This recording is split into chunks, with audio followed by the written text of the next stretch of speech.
And very good news for Mr. Spock. The question we asked was to solve a problem facing the producers of Star Trek II, whether Mr. Spock should survive the movie or pass on into the great beyond in Trekkie heaven. The vote was heavily in favor of Spock's survival. 132,727 of you called to say that Mr. Spock should still be around when the credits roll on Star Trek II, and 11,828 of you said that he should be killed off during the film. In percentages, that works out to be about 92% in favor of Spock's longevity, while 8% felt that they'd seen about enough of him. And as we promised, we're passing those results along to the movie's producer. Plus, we'll be back soon with another poll to let you have your voice heard in show business. While not scientific, the poll really was a good indication that you're watching and that you're interested, and we thank you. I had special magical powers, and let me tell you, back then we couldn't have guessed the power and popularity that Star Trek would achieve.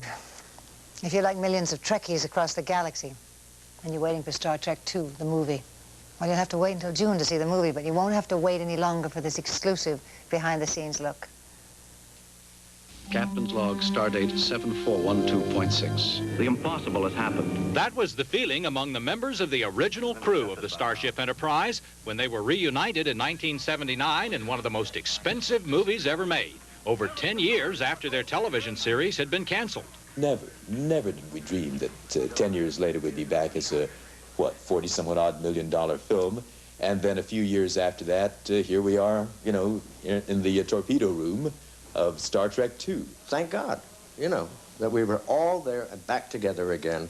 And to me, it's a family that should never be broken up. It fits like a glove, Captain. Like it or not, we're part of a legend. The destiny of that legend is now in the hands of two newcomers to Star Trek lore, executive producer Harv Bennett and director Nicholas Meyer, who quickly discovered the dedicated and vocal following enjoyed by Star Trek.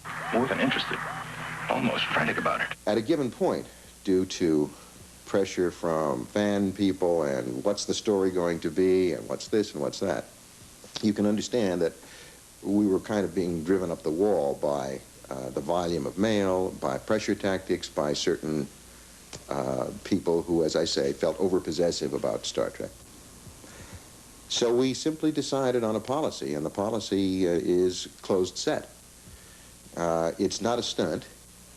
It's not a gag, it's not a publicity gimmick. It is a protective way of letting us do our work and make the best possible movie we can make. And you can see the problems.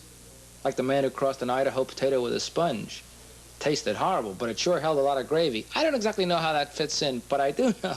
I don't think a bunch of people can sit around and say, I think this should happen. Because then you get a movie that comes out that looks like something stamped on office furniture. Opinion, Mr. Spock? Recommend we proceed, Captain. Despite the external influences, all systems are go on Star Trek II for a June release. And the feeling around the set is so positive, there's already talk of continuing the saga. Star Trek III is a possibility. I think it's a distinct possibility. I think we'd have to fail pretty badly and prove that nobody wanted to see Star Trek again not to be able to do Star Trek III. It's a little premature at this particular moment to decide exactly what the next, if any, Star Trek project should be about and who should be involved with it and in what capacity. I need a recommendation, Spock, not vague warning. I am looking forward to discussing as soon as possible the next Star Trek motion picture and my involvement with it. Now I'm ready for anything. Maybe we'll be doing the geriatric Star Trek 20 years from now.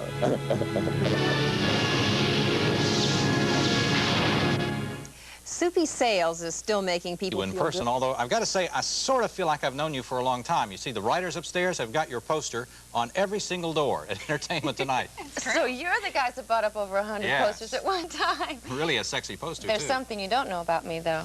What's that? I'm a Trekkie. Wait a minute, you mean as in Star Trek? Yeah. I'm a little slow. That's right, and that's why it's a very special treat for me to introduce my very favorite Vulcan, Mr. Spock, played by Leonard Nimoy, on the set of Star Trek II.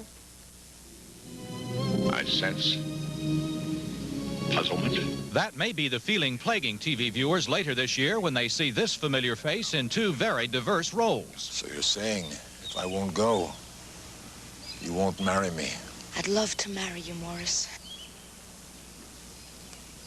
I'm sorry, Golden. I'm not going. Your armies, under the command of General Bayan, have defeated the last resistance of the Sung. One great country, one empire. The greatest under the sun. Leonard Nimoy is a multi-talented actor, but most people identify him only with the character he's immortalized, Mr. Spock. For that very reason, when it was learned that Nimoy had signed for 2 major roles in upcoming television miniseries, Golda and Marco Polo, the rumors began to spread that Nimoy is finally tired of being identified as Mr. Spock and that he wants to shed the emotionless Vulcan once and for all. I would say that was a logical assumption, Captain.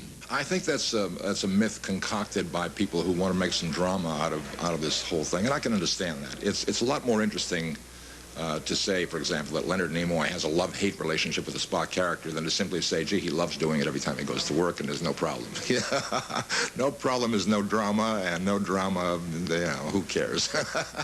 Why shouldn't I like the character? What is there to dislike about Mr. Spock? Then my presence is to our mutual advantage. One thing to dislike about Spock from the standpoint of a versatile actor like Nimoy is the emotional containment of the character. Vulcans, like Spock, have no human feelings, which necessitates an emotional eruption by the actor who portrays him.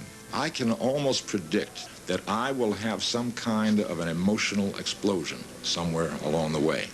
Off camera, of course, not in the character, because the character doesn't do that.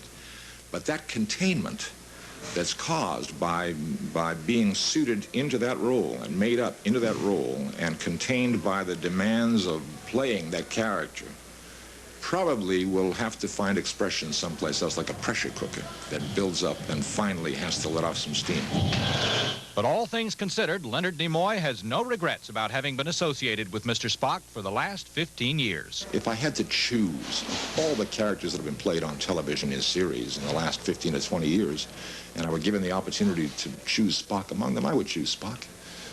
One of the most dignified, intelligent, charming, humorous, wry, stylish characters that's come down the road in a long time. I've had a great time with him, and I hope he doesn't go away.